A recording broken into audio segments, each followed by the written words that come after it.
කොන්නිච්චිවා අද ගන්නන්නේ ජපන් භාෂාවේ 175 ඉඳන් 220 වෙනකම් කොහොමද සංඛ්‍යා දෙක හැදෙන්නේ කියලා.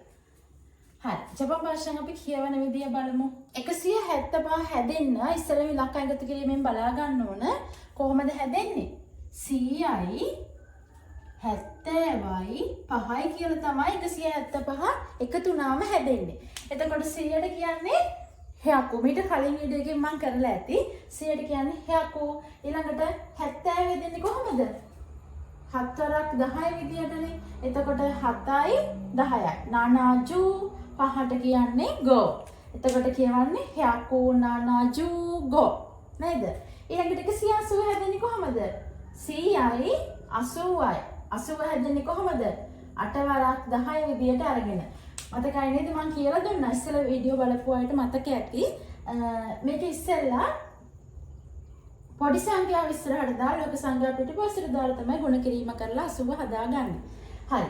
මෙතන හැදෙන්නේ හයකු ඊළඟට 8ට කියනවා හචි 10ට කියනවා ජු. හයකු හචි ජු කියලා තමයි 180ට ජපන් භාෂාවෙන් කියන්නේ. හරි. ඊළඟට 186 හැදෙන්නේ කොහමද?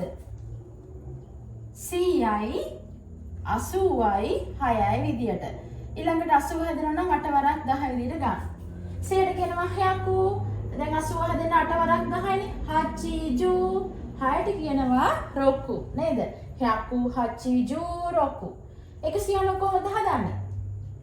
100යි 90යි 90 හැදෙන්නේ 10 ගුණාකාරයක් නිසා මම කිව්වා අඩු සංඛ්‍යාව. පොඩි සංඛ්‍යාව ඉස්සරහට දාලා කියන්නේ ලොකු සංඛ්‍යාව පිටිපස්සට දාලා ගුණ කිරීම තමයි කරන්නේ. හරි. 9 වරක් 10 විදිහට තමයි ගන්න. එතකොට හයකු කියුජු 9 ඉස්සරහට දාලා 10 පිටිපස්සට දානවා නේද? 9 වරක් 10 විදිහට තමයි ගන්නෙ. හයකු කියුජු 195 කොහොමද? 100යි 90යි 5යි නේද? එතකොට 100 ඊළඟට 90 ඊළඟට 5. 90 හැදෙන්නේ 9 වරක් 10 විදියට අරන්. මොකද 90 කියන්නේ 10 ගුණාකාරයක් නිසා. හරි. 100ට කියනවා හයකු 90 හැදෙන්නේ කියෝජු 9යි 10යි ගුණ කරලා. කියෝජු 5ට ගෝ. ඊළඟට 200 නී හයකු කියලා මතක තියාගන්න. නී හයකු. 100ට කියන්නේ හයකු. දැන් 200 දන්නවා නී හයකු. 100 ගුණාකාර නේද? හරි.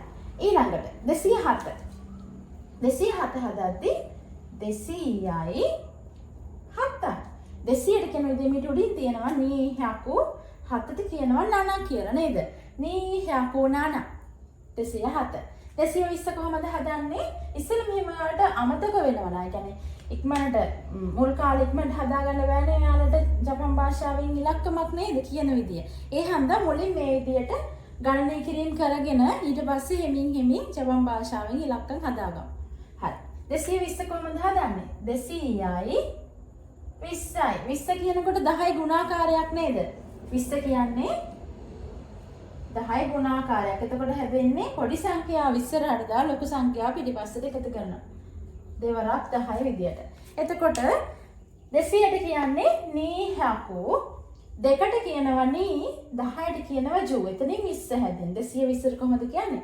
නී හයකු නී ජු කියලා. තේරුණා නේද? ජපන් භාෂාවෙන් 175 ඉඳන් 220ට කියන 220ට යනකම් මම තෝරගත්ත ඉලක්කම් ටිකක් ඔයාලට හදලා පෙන්නුවා. මැද සංඛ්‍යා හදාගන්න හරිම ලේසියි මේ ටික හරියට තේරුම් ගත්ත කෙනෙක්ට. නේද? හරි. මේක මේ වගේ වැදගත් වීඩියෝ එකක්. නැවත අරන් එනකම් ඔයාලා හැමෝම සතුටින් පරිස්සමෙන් ඉන්න. සයනරා.